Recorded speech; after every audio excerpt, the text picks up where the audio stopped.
छोटे बच्चों में एडीएचडी के शुरुआती लक्षणों को समझना ये पेरेंट्स के लिए एक बहुत ही नाजुक और कह सकते हैं कि एक मुश्किल सवाल भी हो सकता है। तो आज हम इसी पर जरा गहराई से बात करेंगे और देखेंगे कि रिसर्च आखिर कहती क्या है इस बारे में। तो सवाल उठता है, क्या ये टेरिबल टूज वाला फेज है या फिर कुछ और? ये एक ऐसा सवाल है जो लगभग हर माता पिता के मन में आता है ना? कि बच्चे की ये जो एनर्जी है, ये जो शैतानियां हैं, क्या ये सब उसके बड़े होने का एक नॉर्मल हिस्सा है या फिर ये किसी और बात की तरफ इशारा कर रहा है? और सच कहें तो ये समझना वाकई मुश्किल हो सकता है। और देखिए, ये चिंता होना बिल्कुल जायज़ है। इसीलिए इस विश्लेषण का मकसद यही है कि आपको वैज्ञानिक रिसर्च के आधार पर कुछ क्लैरिटी दी जाए ताकि चीज़ों को बेहतर ढंग से समझा जा सके।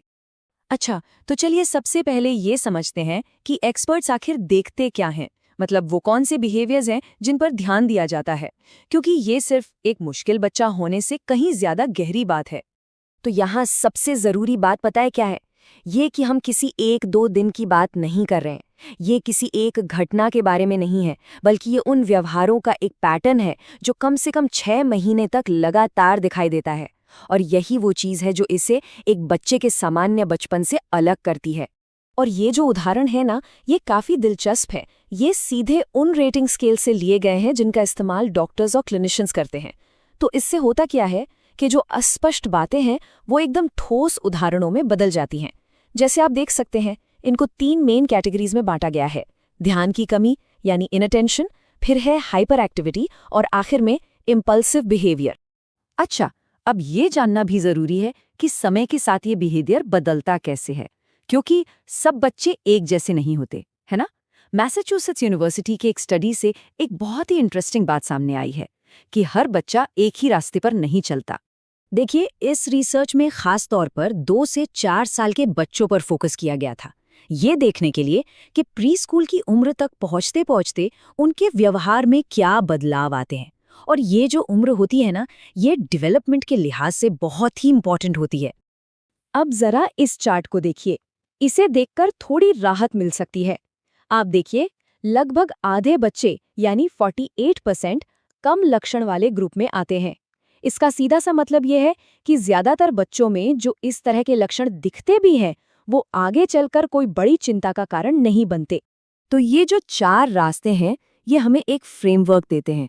ये समझने में मदद करते हैं कि किसी बच्चे का व्यवहार किस पैटर्न में फिट बैठता है।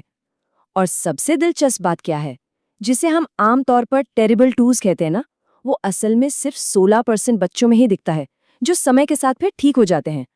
तो अब तक हमने ये देखा कि क्या होता है। चलिए अब ये समझते हैं कि ऐसा क्यों होता है। और इसके लिए हमें दिमाग के एक बहुत ही ज़रूरी हिस्से को समझना होगा, जिसे कहते हैं एग्जीक्यूटिव फंक्शन, या हिंदी में कहें तो कार्यकारी कार्यप्रणाली। इसे समझने का सबसे आसान तरीका है कि आप इसे दिमाग का ऑपरेटिंग सिस्टम मान लीजिए, या फिर एक तरह का ब्रेन कोच। यही वो सिस्टम है जो हमें चीज़ें प्लान करने, ध्यान लगाने और अपने काम को पूरा करने में मदद करता है। और देखिए, यही सबसे ज़रूरी बात है। एडीएचडी को असल में इंटेलिजेंस या इच्छा शक्ति की कमी नहीं माना जाता, बल्कि ये मस्तिष्क के इन ज़रूरी स्किल्स के डेवलपमेंट में एक तरह की देरी है, एक विकासात्मक देरी। ये स्लाइड इस गैप को, इस अंतर को बहुत अच्छे से समझाती है। जरा सोचिए, एक बच्चा है जो उम्र से तो 7 साल का है, लेकिन उसका दिमाग, जो प्लानिंग और सेल्फ कंट्रोल वाला हिस्सा है, वो 4 या 5 साल के बच्चे की तरह काम कर रहा है। ये जो 2 से 3 साल का फर्क है ना, ये हमें ये समझने में मदद करता है कि उस बच्चे से क्या उम्मीदें रखनी चाहिए और क्या नहीं। बिहेवियर के अलावा एक और बहुत बड़ा इंडिकेटर होता है, और वो है भावनाओं की तीव्रता। मतलब छोटे बच्चे अपनी फीलिंग्स को कैसे महसूस करते हैं और उन्हें कैसे मैनेज करते हैं, ये चीज़ भी बहुत कुछ बता सकती है। ये जो कोट है, ये बहुत पावरफुल है। ये हमें सोचने का एक नया नजरिया देता है कि हम एक बिगड़े हुए बच्चे को नहीं, बल्कि एक ऐसे बच्चे को देख रहे हैं जो अपनी ही तेज भावनाओं के बोझ तले दबा हुआ है, उनसे जूझ रहा है। अब जरा इस टेबल पर नजर डालिए। यहाँ जो असली फर्क है वो सिर्फ नखरे करना या गुस्सा करना नहीं है। फर्क इस बात में है कि ये कितनी बार होता है, कितनी देर तक चलता है और इसकी इंटेंसिटी कितनी होती है। जो टिपिकल टैंट्रम्स होते हैं वो आमतौर पर जल्दी खत्म हो जाते हैं और उम्र के साथ साथ कम भी होते जाते हैं। तो इस पूरी तुलना का निचोड़ क्या है?